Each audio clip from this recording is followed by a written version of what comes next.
Siempre es interesante dentro de este fútbol saber, porque siempre decimos, uy, si no jugó al fútbol, si no tiene esto, no puede dirigir.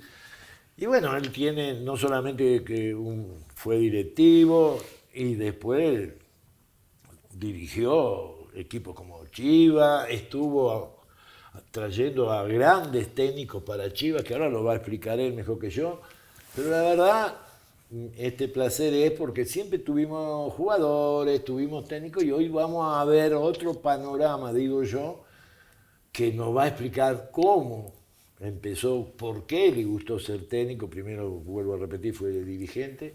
Sé que tuvo una relación espectacular, eso lo sé, porque hoy Dios lo tiene en la gloria, nuestro César Luis Menotti, que fue mi maestro y creo que también fue maestro de él, ya lo va a explicar. Sí. Lo vi muchas veces acá a Michele en Argentina, nos encontramos, comimos, cuando también estaba Herrera en Tecos. Correcto. Pero bueno, ya lo dejo a él. ¿Cómo empezaste, a ver, explicando a la gente en este fútbol tan difícil? Bueno, para mí es un gusto estar aquí. Generalmente no soy de hablar mucho, pero aquí es un privilegio estar con amigos y hablando de fútbol, pues ahí sí, la verdad es que es un auténtico privilegio. Y por otro lado... Aclarar, no aceptas mucho ir a programas, pero sí te gusta hablar mucho.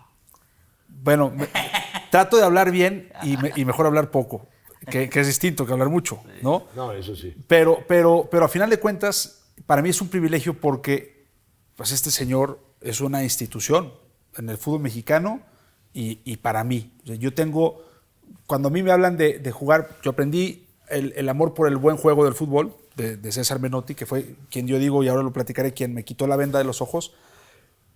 Pero si podemos hablar de equipos de época que quedaron marcados en tu mente de jugar bien el fútbol, para mí hay dos equipos, dirigiste muchos, Sí. pero el Atlas que dirigiste, que fue realmente un torbellino de buen juego, y la selección mexicana de la Confederaciones, evidentemente que la del Mundial también a mí me gustó mucho, ¿no? Pero la de la Confederaciones, aparte a mí me tocó estar allá presente en los partidos en Alemania, son, junto con otros equipos que han logrado ese nivel, pues dos referencias muy grandes que tengo del juego. Entonces, para mí es un gusto estar aquí y muchas gracias.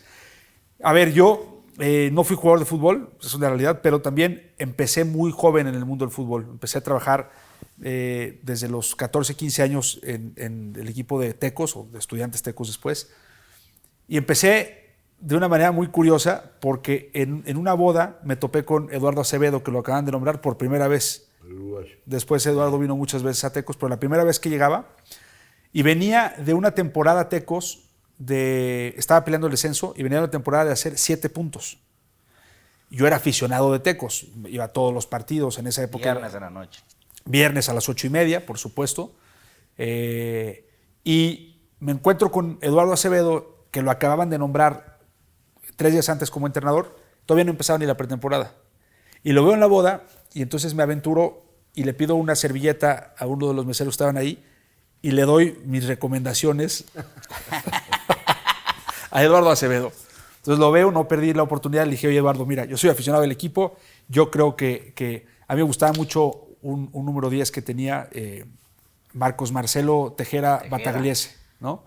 No se movía, pero le pegaba. No, increíble. Un jugador que tenía un guante en el pie y sobre todo una capacidad. Lo que pasa es que, y ahora vamos a hablar, ¿no? de cómo está sobrevalorado el correr hoy en día en el fútbol, ¿no? Sí, justo le iba a decir eso a él, que en esa época el 10 era más de generación, de creatividad, tiro de media distancia. Él que daba el pase de gol. Sí. No era de correr. No era de correr. Ahora es. Era de jugar. Estás diciendo ¿no? ahora. Y otras recomendaciones, ¿no? Estaba un jugador, Danilo Turcios, Máximo Lucas. Turcios, el hondureño. Sí, por supuesto. Entonces, le di las recomendaciones, me acuerdo que las leyó y me dijo, ¿y tú quién eres? Ya le platiqué.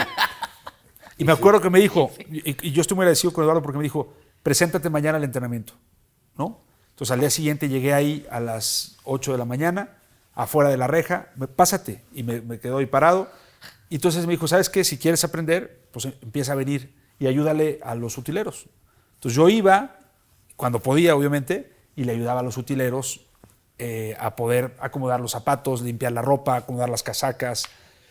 Y después de 3 meses, un día va entrando el presidente, Antonio Leaño, y Eduardo me manda a llamar a todos los jugadores al centro y dice, les presento al nuevo dirigente que es Marcelo, Antonio, para que le mandes a hacer, había unos trajes con el escudo para que le mandes. Y yo todavía me volteé a ver como con una cara de ¿qué está pasando? Y así empecé, ¿no? Y entonces empecé a interesarme muchísimo por el fútbol, por el juego y sobre todo por el jugador. Yo tengo una gran debilidad por el bienestar del jugador. Entonces yo trataba de ayudarlo, trataba de estar cerca de los jugadores y los jugadores empezaron a ganar mucha confianza. Independientemente de que había directores deportivos y que yo no tenía la posición de director deportivo, me buscaban mucho para pedirme alguna opinión, algún consejo. Y entonces entendí que por más opiniones que daba, después tuve la oportunidad de ser dirigente ya de un puesto de mayor relevancia, donde podía platicar con entrenadores, influir, a lo mejor opinar en traer algún entrenador u otro. Pero me daba cuenta que por más que opinaba ciertas cosas, había ciertos límites. Había un lugar de la cancha hacia adentro que solamente le pertenecía a los jugadores, obviamente, y al entrenador. Y entonces me di cuenta que si realmente quería ayudar al jugador, tenía que bajarme al campo de juego. A ser director técnico. Claro, al ruedo, ¿no? Porque los toros se ven muy cómodos desde arriba, desde el burladero. No, se ve diferente, pero desde adentro del ruedo es otra cosa. ¿Y cuándo empezaste ya a dirigir? ¿Cuál fue el primer equipo? ¿O bueno, quién te dio la primera oportunidad? Porque eras... Ahí viene la otra historia. No jugabas al fútbol, a lo sí, que voy. Sí. Que como que el dirigente y este... Sí, de una... Sí, sí se sorprende, muy, ¿no? Es más difícil. Es ¿va? más difícil. Sí. Claro, lo es. Bueno, empecé a empaparme. Conozco pocos. Yo iba a todos lados con los técnicos. Aparte, Tecos tuvo muchos técnicos, ¿no? Entonces, iba atrás de los técnicos todo el tiempo con una libreta preguntándoles 10,000 preguntas, así como te preguntaba a ti, ¿no? Que la verdad es que tuviste siempre una palabra sincera para platicar, para escucharme. Y desde los 18 años, 19 años, yo me sentaba, preguntaba, hablaba, nunca me puse límites para eso, ¿no? Habrás comprado muchas libretas, ¿no? Porque Muchas libretas. Por tantas Con preguntas. tantas preguntas. Y el otro día un amigo me dice, oye, eso no es cierto. Seguro tú no tenías esa bitácora que siempre dices. Y el otro día saqué la bitácora. Las tengo todavía ahí, ¿no? Son cosas que... No, claro. Dentro de ese aprendizaje. Entonces, yo seguía trabajando en Tecos y empecé a entrenar un equipo de una preparatoria aquí en Guadalajara, ¿no? Para poner en práctica lo que yo aprendía. Entonces, empecé a hacer el curso de entrenador. Estaba en Tecos y en las noches me iba a entrenar a este equipo. Y para inventar también, ¿no? Por Un día supuesto. me dijiste que querías inventar cosas ahí y ver si resultaban. Sí. O sea, era como mi laboratorio, ¿no? Claro, de ideas. Entonces, cuando yo doy el salto a los 28 años, bueno, renuncio a Tecos y yo, francamente, cuando renuncié, pensé que no iba a volver a tener oportunidad en el fútbol.